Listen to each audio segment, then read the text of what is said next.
This is Priyanka. Welcome to my channel smart studies. जैसा कि हमने पहले अपनी क्लास में पढ़ा था कि सिक्स क्लास में जो 1.1 थी हमने बहुत ईजिली कर ली थी, बहुत अच्छे से हो भी पाई थी।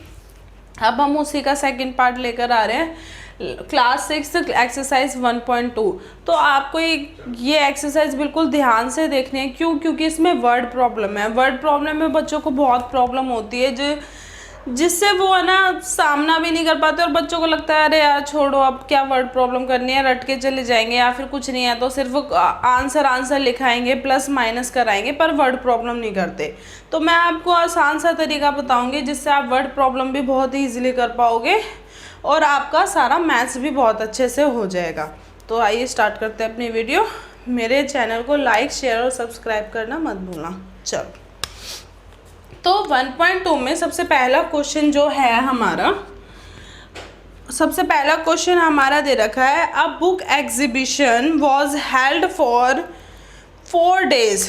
एक बुक एग्जीबिशन लगा है और वो 4 दिन तक लगा है। In a school the number of tickets sold at the counter on the first, second, third and final day was respectively 1094, 1812, 2050 and 2751.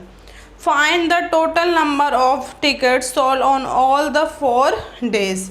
मतलब 4 दिन का स्कूल में एग्जीबिशन लगा है जिसमें अलग अलग दिन में अलग अलग हमारी टिकट बिकी है टिकट काउंटर पे। तो आइए स्टार्ट करते हैं अपना पहला क्वेश्चन का सॉल्यूशन। क्वेश्चन मैंने आपको बोल दिया है, आप एनसीईआरटी की बुक में निकाल कर देख सकते हैं। पहला है, अगर हमको लगता है कि हम नहीं बना सकते वर्ड प्रॉब्लम तो कुछ नहीं करना, बस नंबर से स्टार्ट कर देना है। हमें जो नंबर दे रखा है इसमें सबसे पहला क्या क्वेश्चन है, नंबर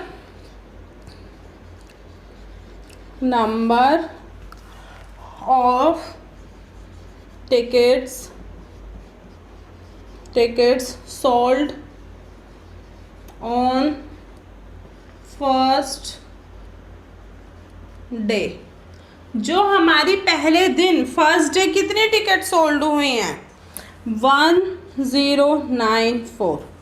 तो ऐसे ही हम इधर लिखेंगे number of tickets sold on second day. तो हमारी सेकेंड डे है वो टिकट सोल्ड हुई हैं कितनी, सेकेंड डे हमारी सोल्ड हुई हैं 1812। थर्ड डे हमारी जो टिकट सोल्ड हुई हैं इसको हम नंबर पूरा ना लिख के NO डॉट लगा सकते हैं, ये भी हमारा नंबर ही होगा। Number of tickets sold on third day. Third day हमारी कितनी टिकट सोल्ड हुई हैं, 2050। And the last one is number of tickets sold on fourth, ये ओ है FORTH, fourth day equals to 2751। अब हमने जान लिया कि फर्स्ट डे, देखो हमने इसमें एक यूनिक चीज़ किया है कि हमने इसमें पूरा सेंटेंस चेंज नहीं करा, सिर्फ कुछ वर्ड फर्स्ट, सेकेंड, थर्ड और फोर्थ। अब क्या लिखा है इसमें, टोटल नंबर ऑफ डेज बताने के हमारे चारों दिन में जहाँ पर भी टोटल लगा होगा तो इट मीन्स वहाँ पर हम ऐड करेंगे, हम इसका टोटल निकालेंगे कि हमारी चारों दिन में कितनी टिकट सोल्ड हुई है। तो हम लिखेंगे their total numbers of tickets sold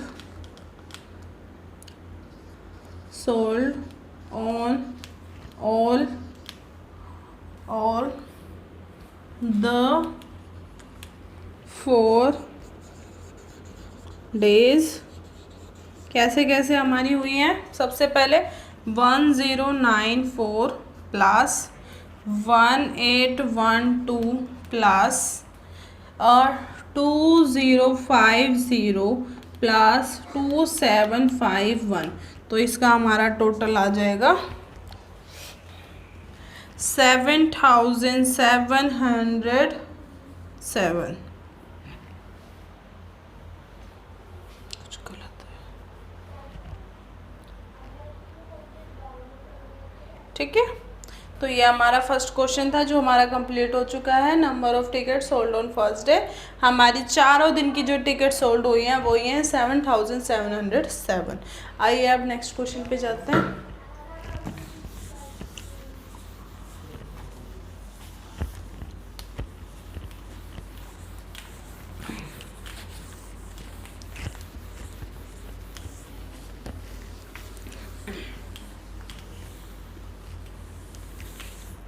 हमारा सेकंड क्वेश्चन है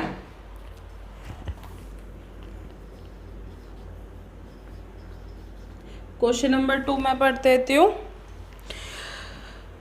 Shekhar is a famous cricket player. Shekhar एक बहुत बड़ा फेमस क्रिकेट प्लेयर है। He has so far scored 6948 runs in test matches. तो उसने मतलब बहुत सारे रिकॉर्ड बनाए हैं जिसमें उसने टेस्ट मैचेस में रन बनाए हैं 6980। इन नंबर्स को हम नोट करते रहेंगे। 6980 उसने टेस्ट मैचेस में बनाए हैं। ही विशेस टू कंप्लीट 10,000 रन, और वो चाहता है कि उसके 10,000 रन्स कंप्लीट हो जाए। How many more runs does he need, और उसे और कितने ज़्यादा रन्स चाहिए। तो जब भी किसी भी क्वेश्चन में मोर आए, हाउ मैनी, कितने और चाहिए, क्वेश्चन को समझा करो कि क्वेश्चन क्या कह रहा है। क्वेश्चन ये कह रहा है कि उसके इतने तो बन चुके हैं टेस्ट में, जिसे वो 10,000 करने में कितने रन चाहिए।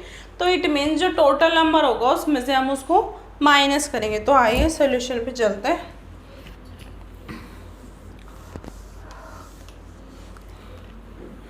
Number of votes scored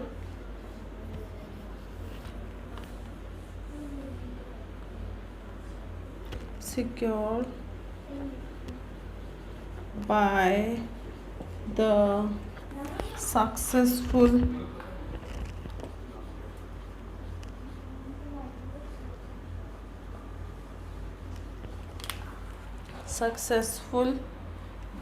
candidate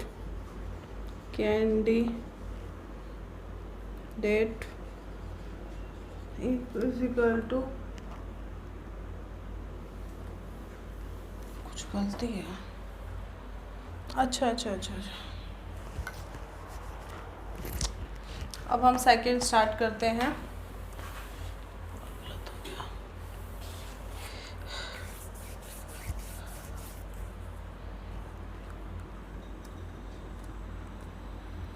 हम सबसे पहले इसका क्वेश्चन में से आपको लाइन उठानी है। कैसे? शेखर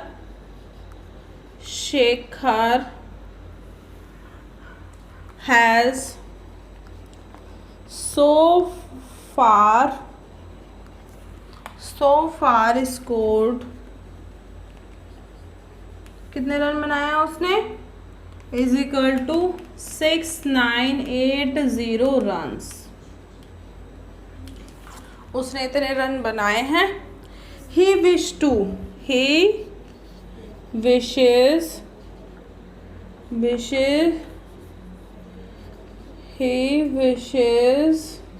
टू कंप्लीट, वो कितने और रन बनाना चाहता है, इज इक्वल टू 10,000 रन्स। तो अब हम इसको क्या करेंगे, हम देयरफॉर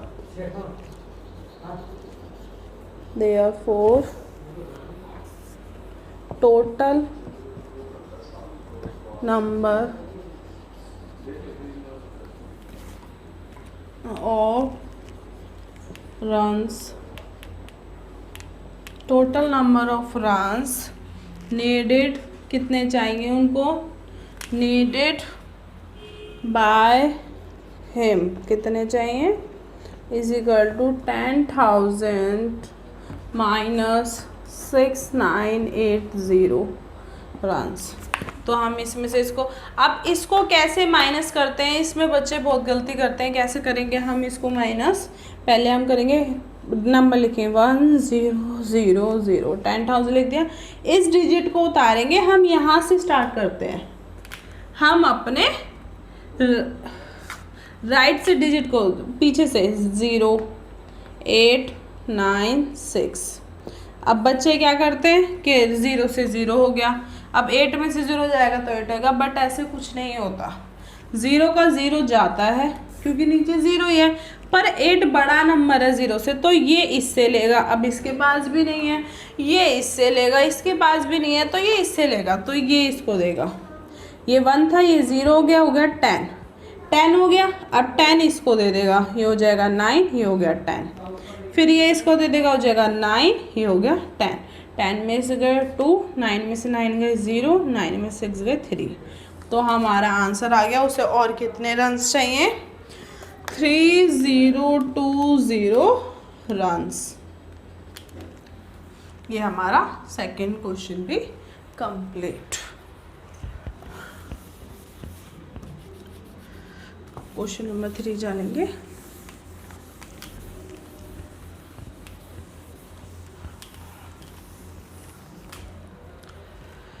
क्वेश्चन नंबर 3 है हमारा,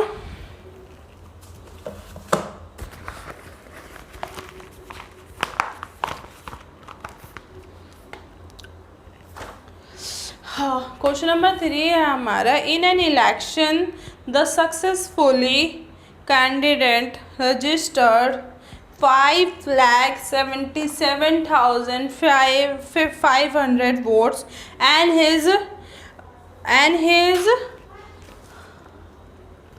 nearest rival secured 3,48,700 votes. By what margin did the successful candidate win the election?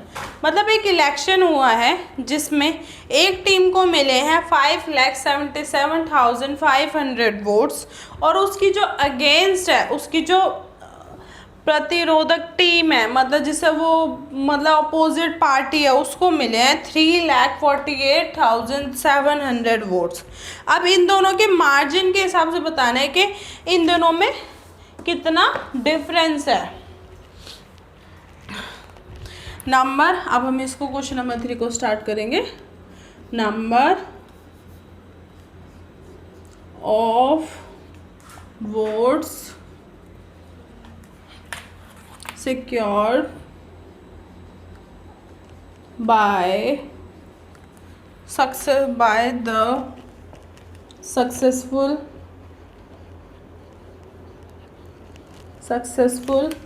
candidate, it is equal to कितने मिले हैं उसे, 5,77,500, और इसकी जो राइवल टीम है उसको कितने मिले हैं आप भी बताते हैं। नंबर ऑफ वोट्स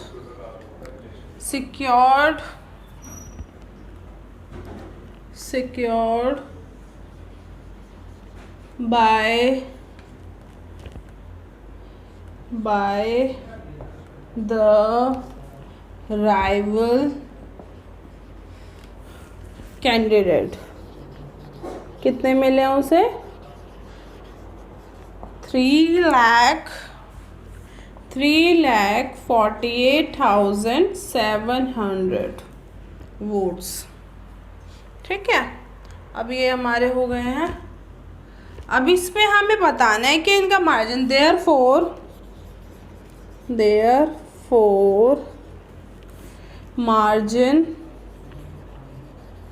margin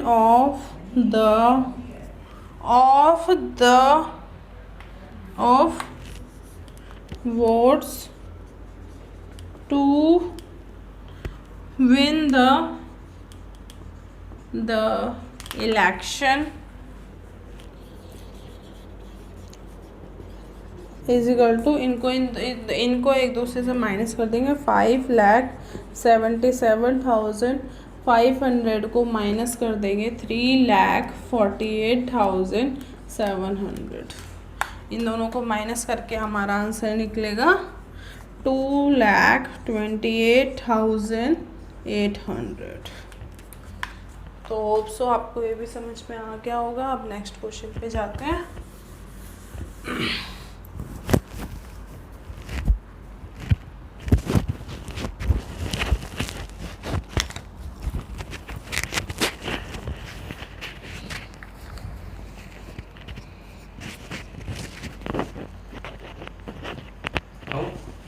अरे कैमरा ही नीचे गिर गया था मेरे अंदर। कैमरा गिर गया था? ये वाला कोई बात नहीं, देखो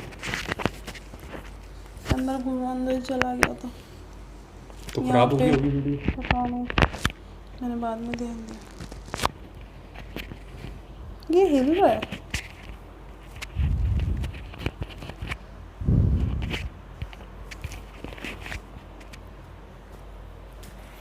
कोई नहीं, अभी चलने दो फिर।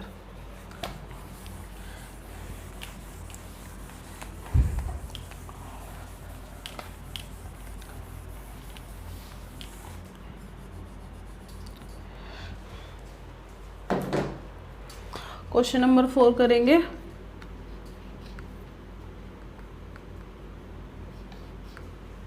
क्वेश्चन नंबर 4 है हमारा, कीर्ति बुक स्टोर। गाइस ये क्वेश्चन मैंने लिख रखे हैं। Kirti book store sold books worth, Kirti book store ने सोल्ड किए अपने बुक्स कितने में? 2,85,891 में। In first week of June, पहले जून के वीक में उसने 2,85,891 बुक सोल्ड करी। एंड बुक्स वर्थ रुपीज़, और जो 4,768 in the second week of the month. और जून के सेकेंड वीक में उसने कितने कॉस्ट, मतलब कितने पैसे कमाए बुक को सोल्ड करके? 4,768। How much was the sale for the 2 weeks together? दोनों टूगेदर मतलब दोनों हफ्तों की जो सेल हुई है उसको एक साथ गिनना है। In which week was the sale greater and by how much? और ये भी बताना है कि कौन से वीक की सेल ज़्यादा हुई है और कितनी ज़्यादा हुई है। तो आइए इस क्वेश्चन को करते हैं। क्वेश्चन नंबर 4, सबसे पहले लिखेंगे हम books sold in first week of June worth कितनी हुई है हमारी? रुपीज़ 2,85,891। और ऐसे ही हमारी जो होगी बुक्स सोल्ड कितने में बिकी है सेकेंड वीक में? Sold in second week of June worth is equal to कितने की हुई है? 4,768। ये 68 है। अब हमें बताना है कि दोनों की कॉस्ट कितनी हुई है। देयरफॉर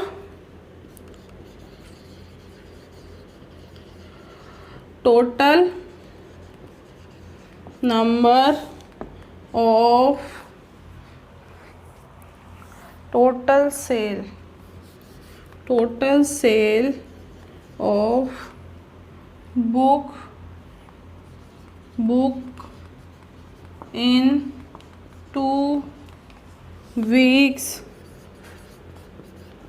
of 2 weeks together, दोनों की कितनी होगी, दोनों को ऐड कर देंगे। ₹2,85,891 प्लस ₹4,768, सॉरी, इन दोनों को ऐड कर देंगे तो इसका आंसर आ जाएगा 6,68,000 नहीं 86,659। अब इसमें हमें ये भी बताना है कि किस वीक में ज़्यादा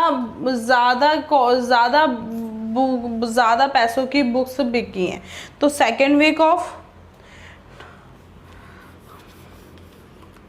in the second week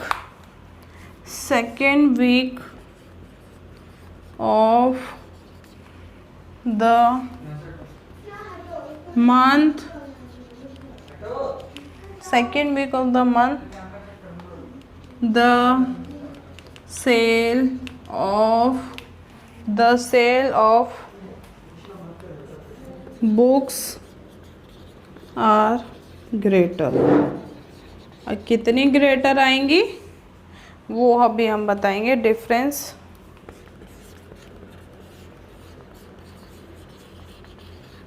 difference of cell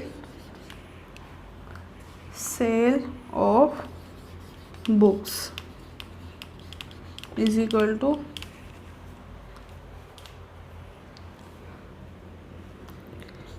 ₹4,768 minus ₹2,85,891 is equal to कितनी होगी ज़्यादा, 1,14,877। तो इसका है द सेकेंड वीक। अब इसमें क्या है कि सेकेंड वीक में इस जून में ज़्यादा होंगी और कितनी ज़्यादा होंगी, 1,14,877। आई होप आपको ये क्वेश्चन बिल्कुल समझ में आ गया होगा। अगर आपको कोई भी दिक्कत होती है तो मैं आपको कमेंट बॉक्स में इसकी PDF सेंड कर दूँगी।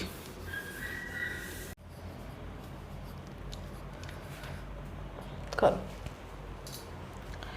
तो हमारा 5th क्वेश्चन है फाइंड द डिफरेंस। जहाँ भी क्वेश्चन में डिफरेंस लिखा होगा इट मीन्स हम पहले से ही जानेंगे कि वहाँ पर माइनस करना है।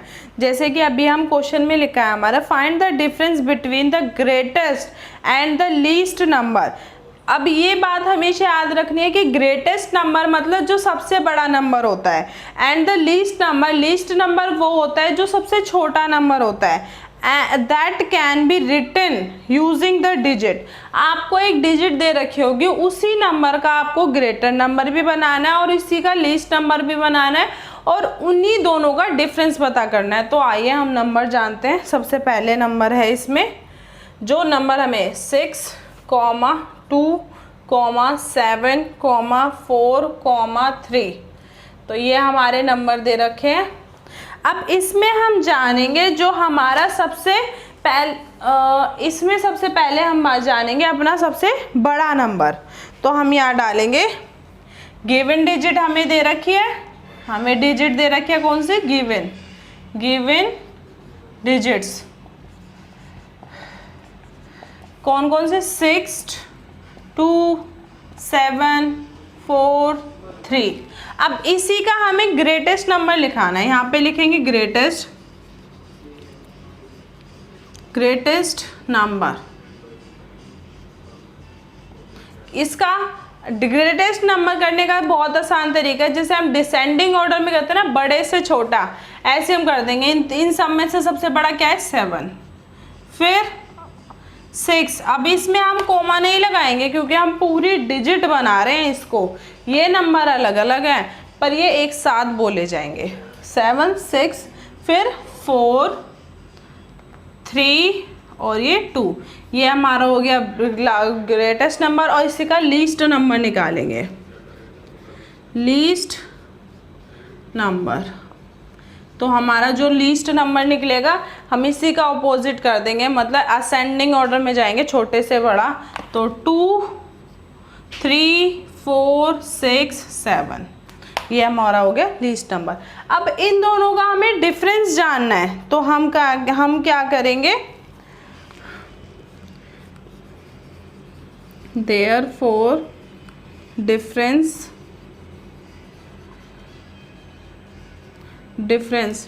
क्या है इन दोनों नंबर का,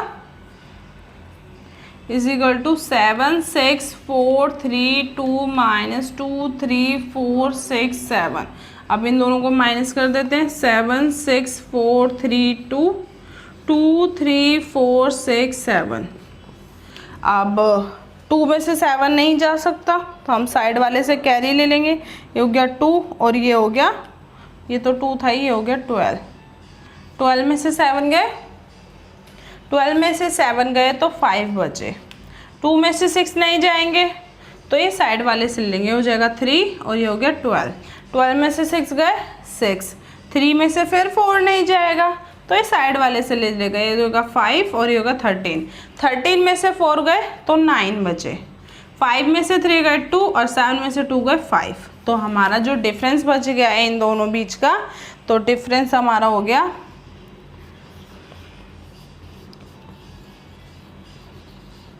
इज इक्वल टू 52,965। ये हमारा क्वेश्चन नंबर 5। अगर आपको किसी भी क्वेश्चन में कोई भी प्रॉब्लम होती है तो आप मुझे कमेंट सेक्शन में मैसेज कर सकते हो, तो मैं आपकी problem as soon as possible मैं आपके रिजॉल्व कर दूंगी। क्वेश्चन नंबर 6 करेंगे अब।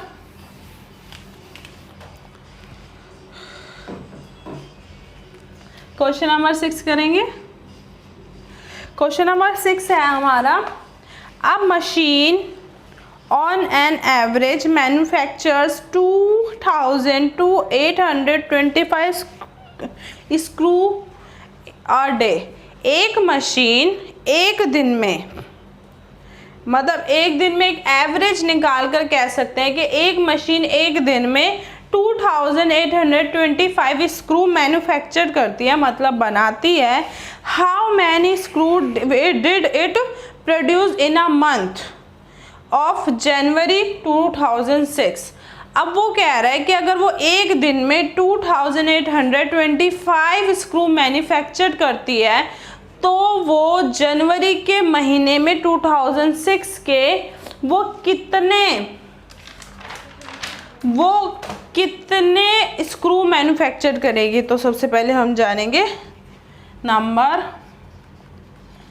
नंबर ऑफ स्क्रूज कितने हैं, नंबर ऑफ स्क्रूज मैन्युफैक्चर्ड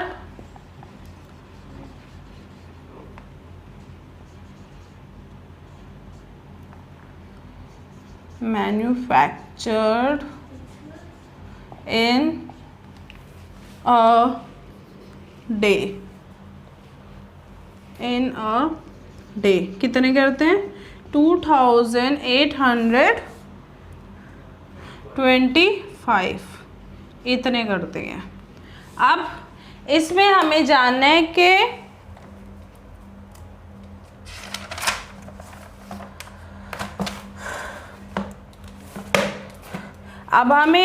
कि number of screw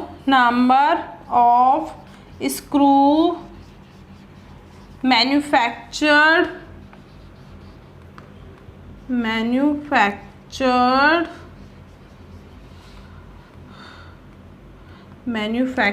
in a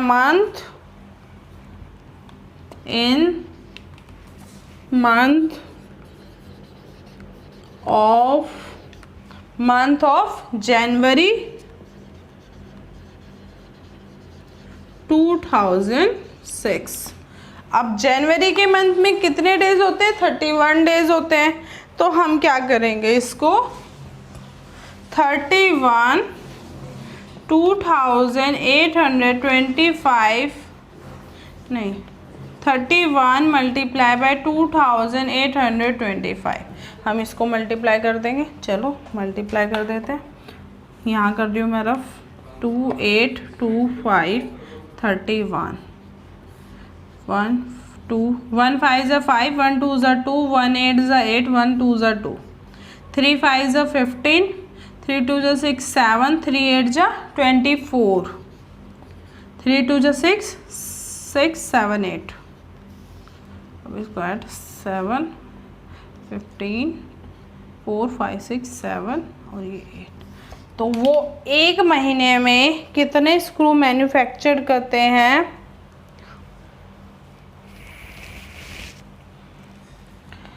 87,575। कितने मैन्युफैक्चर करते हैं?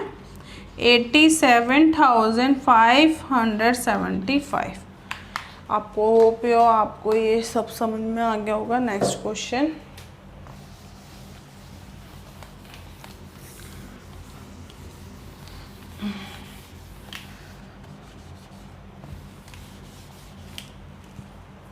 अब हमारा नेक्स्ट क्वेश्चन है क्वेश्चन नंबर 7। क्वेश्चन नंबर 7 हमारा है a merchant had ₹78,592 with her. She placed an order for purchase 40 radio set. मतलब एक जो दुकानदार है, मतलब एक खरीदार है, उसने क्या किया है, उसके पास कितने रुपीज़ हैं? उसके पास हैं 78,592 रुपीज़ हैं और वो खरीदने जा रहा है रेडियो के सेट, 40 रेडियो के सेट। अब एट 1200 मतलब how much money will remain with her after the purchase.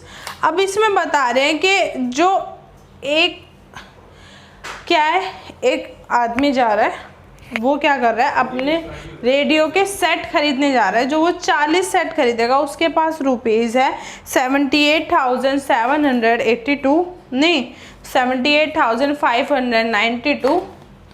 तो आगे हम क्वेश्चन को आंसर स्टार्ट करते हैं। Amount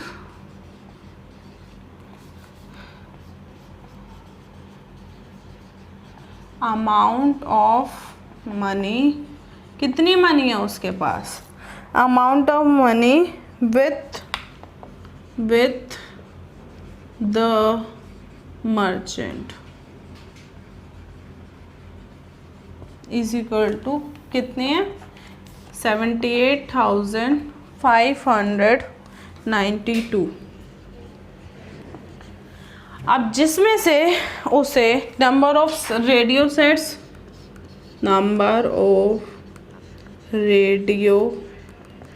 sets is equal to 40। उसे कितने रेडियो सेट चाहिए? 40 चाहिए। और हमारा एक रेडियो के सेट का कॉस्ट है, price of 1 radio set is equal to 1200। एक रेडियो के सेट की कॉस्ट है 1200 और उसे चाहिए 40, और उसके बाद उसने जो पैसे दिए हैं उसमें से उसको वापस भी मिलेंगे। तो अभी हम करेंगे therefore the cost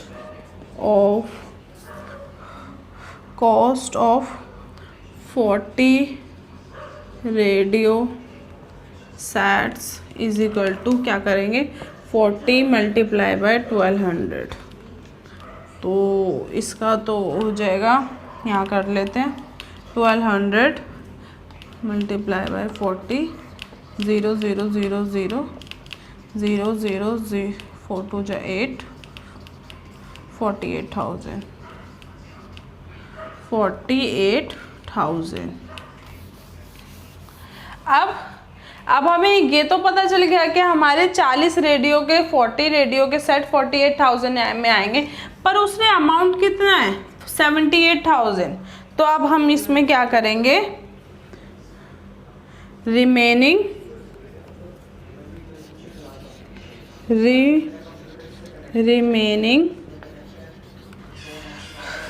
money with the merchant कितनी है, कर देंगे 78,592 माइनस 48,000 इज इक्वल टू कितनी हुई, 30,000। 30,592 रुपीज़ उसके बचे। Hence amount of rupees 30,592 will remain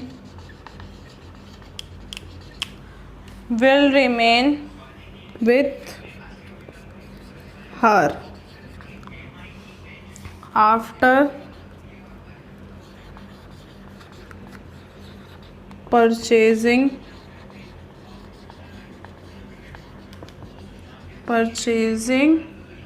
the radio set.